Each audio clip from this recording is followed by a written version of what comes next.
It's the dream of millions of people, complete self-sufficiency, to grow all of their own food and never have to take a trip to the grocery store. But for most people, it's just that, a dream. The ease of our current global industrial food system is just that, too easy, too convenient, too time-saving, and too alluring. I've been exploring food for nearly a decade, and since the beginning, I've had the burning question: could I step outside of the big ag system? Could I go without grocery stores and restaurants? Nothing packaged or processed, nothing shipped from a far-off place. Could I grow and forage 100% of my food, everything that I ate for an entire year? That's exactly the journey and the quest that I decided to set out on, and now I'm here to share the story with you. But one big thing. I had very little experience with growing my own food.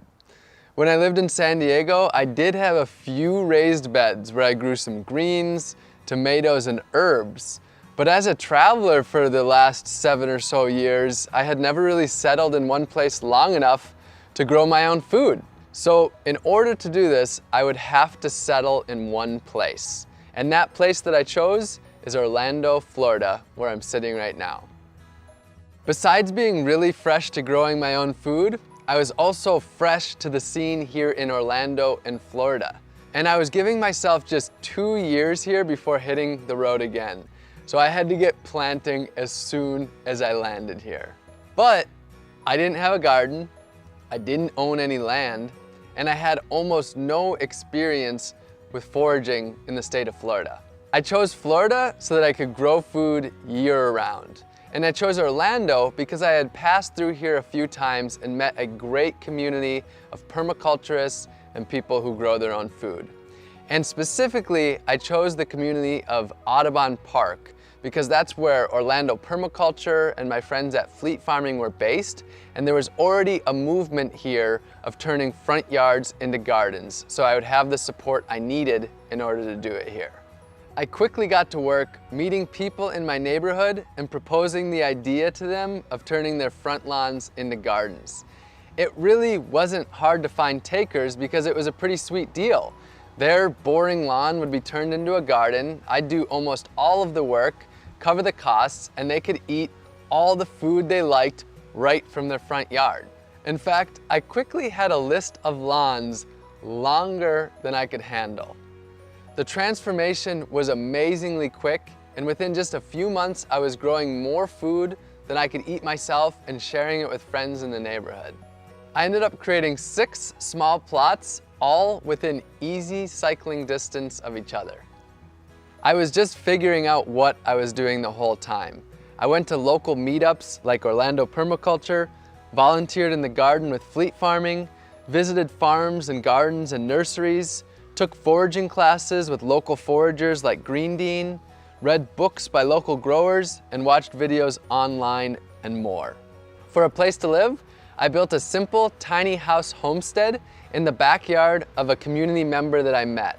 And in exchange for using their space, I turned their monoculture of grass into an at-home supermarket. Starting from scratch, it took me 10 months to be comfortable and ready to begin my year. November 11th, 2018 would be my first day. It was now time to eat 100% from my gardens and food that I would forage. Now, when I say 100%, I truly mean it. No grocery stores or restaurants, no drinks at a bar, nothing packaged or processed, nothing shipped long distances, no farmers markets, not even going over to my friend's pantry or even going to their gardens or their food forests. Why not share food from my friends' gardens? Because I wanted to truly immerse in my food. I wanted to have to literally figure out how to grow every single food or ingredient that I needed, or how to source it from nature. Many people know me for my dumpster diving to raise awareness about food waste. And a lot of people who follow me online assumed that I would still be eating from dumpsters. But nope, no food from dumpster diving at all. I had already proved to myself that I could live off of the waste of our globalized food system. Now it was time to see if I could step away from that completely. That included everything that I put in my body, even supplements, vitamins, and medicines. Now you'd think on day one that maybe I'd have eaten a lot of 100% homegrown and foraged meals, but to be honest, my first meal on day one was my first 100% homegrown and foraged meal of my entire life. It was day one and I was in the deep end. But I had laid the foundation that I needed. My gardens scattered across the neighborhood were full of food, and I had scouted out food both in the city and the countryside to forage. My supermarket was on nearly every street I could walk down, and the shelves were stocked. Over the last 365 days, I grew and harvested over 100 different foods from my gardens and foraged over 200 different foods from nature. That's a new species for almost every single day of the year. I grew a dozen different greens packed with nutrients: moringa, katuk, chaya, purslane, collards, kale, and perennial spinaches, just to name a few. I grew sweet potatoes, cassava, and yams for my main caloric needs, pigeon peas and southern peas for protein, delicious fruits like papayas and bananas, Seminole pumpkins, carrots, eggplants, just to name a few vegetables, and garlic, onion, peppers, and many herbs to add flavor and nutrition to all of my meals. And I raised bees for honey to satisfy my sweet tooth, which, believe me, I do have quite the sweet tooth. All of the bees that I stewarded were rescued with my friend Dennis the Bee Guy from locations where people didn't want them living, such as in the side of their homes. I harvested giant wild yams from the woods, picked coconuts to make coconut milk, butter, and coconut curries, foraged from fruit trees in the wild, growing in public parks, and in the city with the bounty of fruit falling onto the sidewalks. And of course, wild bananas too. I caught fish from the oceans, lakes, and rivers, and even harvested deer that had been hit by cars during my visit to Wisconsin. I harvested over 20 species of mushrooms in the woods, picked nutritious plants that people call weeds that they walk by unknowingly or even constantly battle with in their yards and gardens. My caffeine came from the native Yaupon holly tree that I made a tea from, and I even harvested my own sea salt from the ocean by collecting the water, boiling it down in a pot until I was left with just the sea salt for my meals. I grew and foraged all of my own medicine and vitamins too. I grew fresh turmeric and ginger in my gardens, foraged elderberries from the wild. I harvested reishi mushrooms and herbal teas, and grew moringa, also known as the vitamin tree, to make an easy to travel with multivitamin powder. But most importantly, my food was my medicine. It's a different way of thinking for most people, but even the weeds that grow just outside of our doorstep are some of the most nutritionally and medicinally dense plants on Earth. For the last year, nature has been my garden, my pantry, and my pharmacy. With the seasons, my foods varied greatly. I cooked up dozens of different healthy meals, fermented foods like sauerkraut with my homegrown cabbage and herbs, and fermented delicious beverages like honey wine and ginger beer, and whipped up delicious desserts and ate the healthiest food of my entire life. This was food that I could feel truly good about eating. It was all local, all natural, and all organic. I made it through the entire year without using a single pesticide. Now sure, I had my problems with pests, like when the cucumber worms decided to attack my Seminole pumpkins. But when I was growing over 100 different foods, if the pests were attacking 4 or 5 of them, I still had 95 other foods that I could eat. Just as importantly though, I chose to grow the plants that thrive in this environment. When I started, I didn't walk down the aisles of the grocery store and ask which foods that I liked the most. Instead, I talked to local farmers and gardeners and my permaculturist friends and asked them what foods grow so ridiculously well and so ridiculously abundantly that I could hardly screw it up. And those are the plants that I chose to focus on, and that's one of the main things that got me through this year. This was without a doubt one of the most challenging things that I've ever done.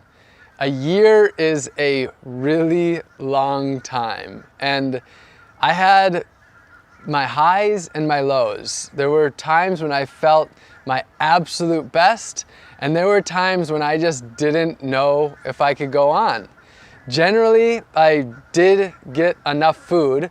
My weight stayed the same about the entire time, so I did have enough calories, but there were times when I felt like I was really deficient, mostly in fat and protein. Those were the times when I found it really hard to want to keep going.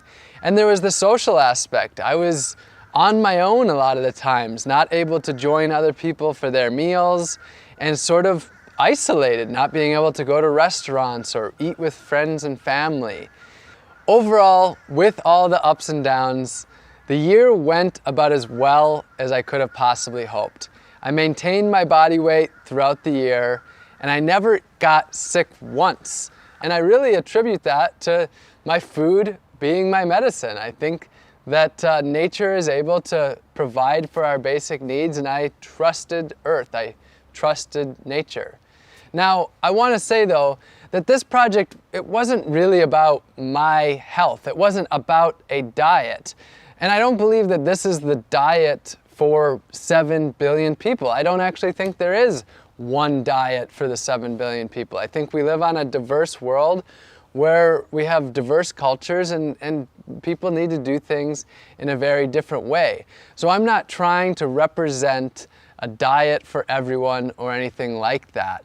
This was just my own personal quest to see if I could step away from Big Ag, step away from what I see as a broken food system, and instead grow and forage 100% of my own food for an entire year. This project wasn't just about growing and foraging all of my own food though. It was about empowering others to grow their own food, to take back power from Big Ag, and ultimately to take back their health and grow their communities. So during this time, I started a few community initiatives. We built 15 gardens for the people, planted over 200 community fruit trees, and sent out over 5,000 free seed packs to help others grow their own organic, healthy food.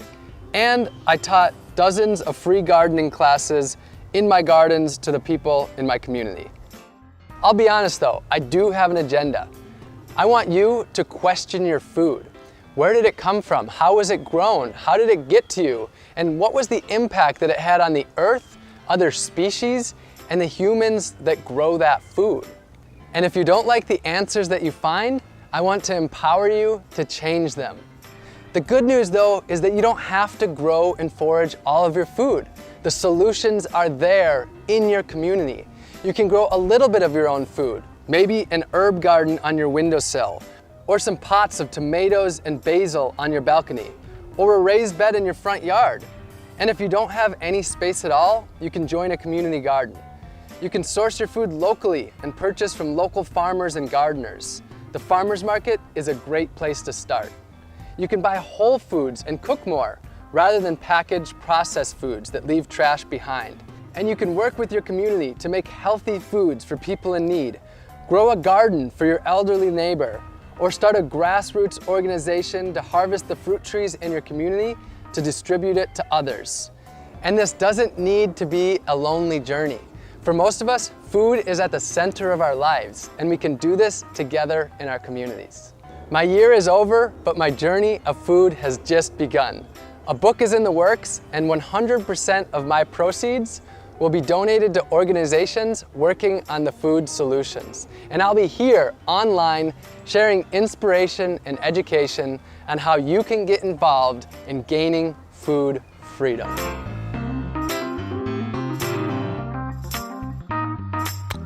My mouth is cold now. My own medicine and vitamins too.